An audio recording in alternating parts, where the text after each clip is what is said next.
Hello, hello, hello, and welcome. I'm Sheila Balgobin, known as the Dream Decipherer, and this is Dream Your Life, Live Your Dream Live, where we talk about all things dreams. Now, for whatever reason, my phone is acting crazy, this new phone of mine, and this is the third recording of this of this live, and I hope this time I'll actually get it done. But today we'll be looking at dream interpretation methods, just a couple of the many methods that can be used to be brought to bear to help dreamers understand and tease out the meanings of their dreams. Now, some of the methods suggested will be familiar, others will not be. And I'm going to start with one of the more familiar methods, which is diving into a dream book or dictionary.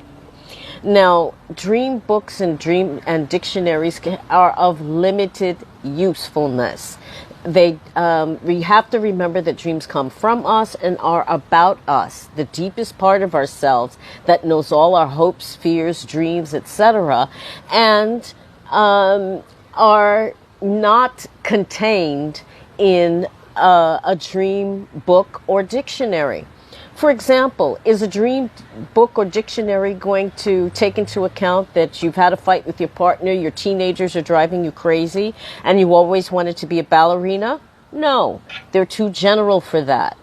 Dreams are about us and take place in the context of our lives. So a dream book, which is very general and meant to be applicable to billions of people on the planet, is not going to be of very much help.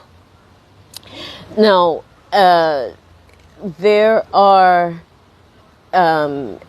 what dream books and dictionaries can do is to prime the pump, to give you an idea or notion to how to proceed with a dream.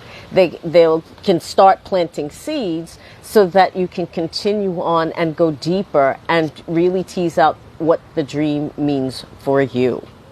And you'll know when you've hit upon the right interpretation because it literally just clicks in your head. And people, I've told that to clients of mine that have taken my courses and whatnot. I said, oh, but I don't know anything about this. How will I know I've got the right interpretation? I said, you will feel it. It will actually feel like a puzzle piece slotting into place when you've hit upon the right interpretation. And they come back and tell me that. You know, you're right. It did kind of like click in my head when I hit upon the right interpretation of a dream. So it involves having a bit of trust in yourself and knowing that you know, and that you will be able to understand the message being given to you by your unconscious mind. So we're going to leave dream books and dictionaries for a moment and turn to another tool which people may or may not be familiar with, and that is the tarot. Now, tarot, like dreams, speaks in symbols, as if it is speaks in metaphors, as if, just like dreams. So it would make sense that tarot may be a helpful way of tapping into the meaning of our dreams. Now, you can there are all kinds of tarot spreads that you can use that are common. But the simplest way to do it is to make a list of all of the thoughts, images, actions, people in your dream, and then go through them one by one with the tarot cards asking, what does this represent, or what does this mean?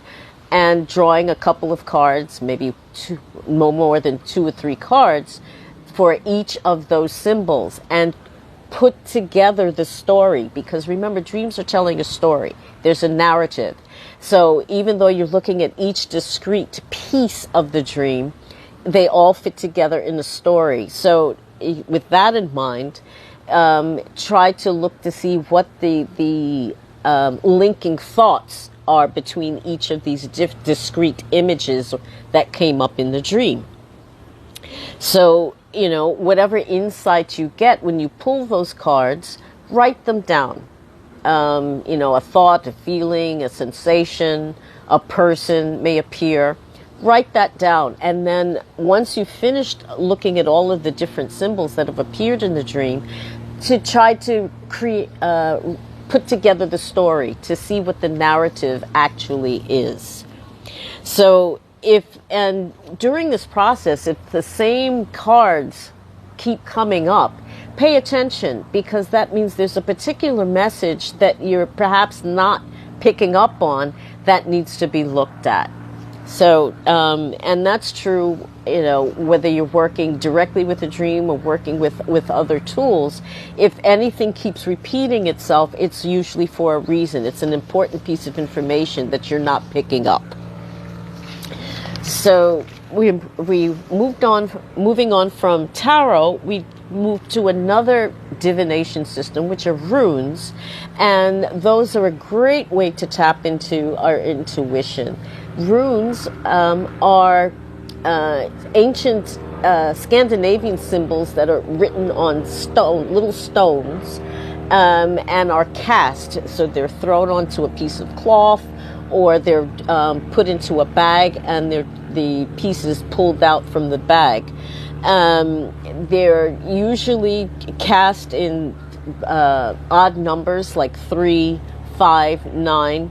The 24 rune spread, which is the use of all of the runes, is usually done at the beginning of a new year. So in order to be able to kind of forecast or have an extended look at what's to come in the future. So the two ways to cast the runes, as I said, one is where they're cast, they're literally thrown onto a special cloth that set aside for that purpose. While you're thinking of the question, you throw these runes onto this cloth while looking up to the heavens for inspiration.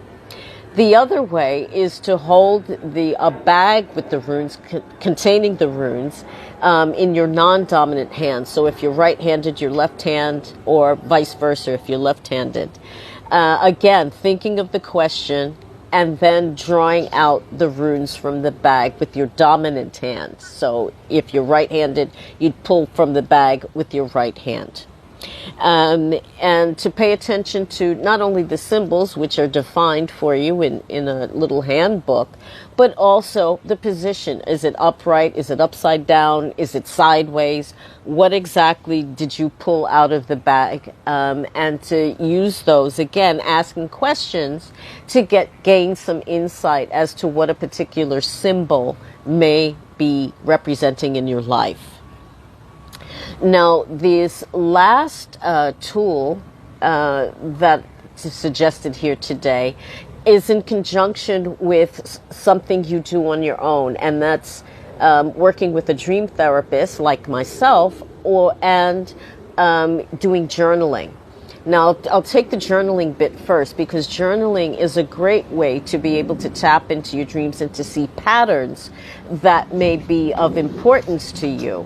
I myself have been keeping journals for many years, and I find having that resource to go back and see how I've progressed over time, how things have shifted for me, what symbols have been repeated in my lives and in my dreams, have helped me to not only to gain a better understanding of myself, but to make better decisions, and to see what progression I'm making. So having that tool of recording your dreams on a regular basis is a great way to be able to gain insight into your dreams. But also, when you're working with a dream therapist, having that information to work with is really, really quite helpful, because the therapist will be able to see over time what shifts are occurring, what themes keep recurring, and have deeper insight as to what's going on with you over a period of time. So having the journaling, just in general, even if it's just for yourself and you're not working with anyone, is a great way to tap into the patterns that keep coming up in your dreams, and learning what those patterns mean for you, And also is a great tool to be able to use with a dream therapist. So that because it will give them a broader picture of what's going on, and they will help you to go even deeper, so that because they're the observer rather than the dreamer, they can have a larger perspective of what dreams can possibly mean and point out things that a dreamer may not even consider, and therefore move into a deeper understanding of a dream. So there you have it. Those are my suggested tools that can be used with dream interpretation.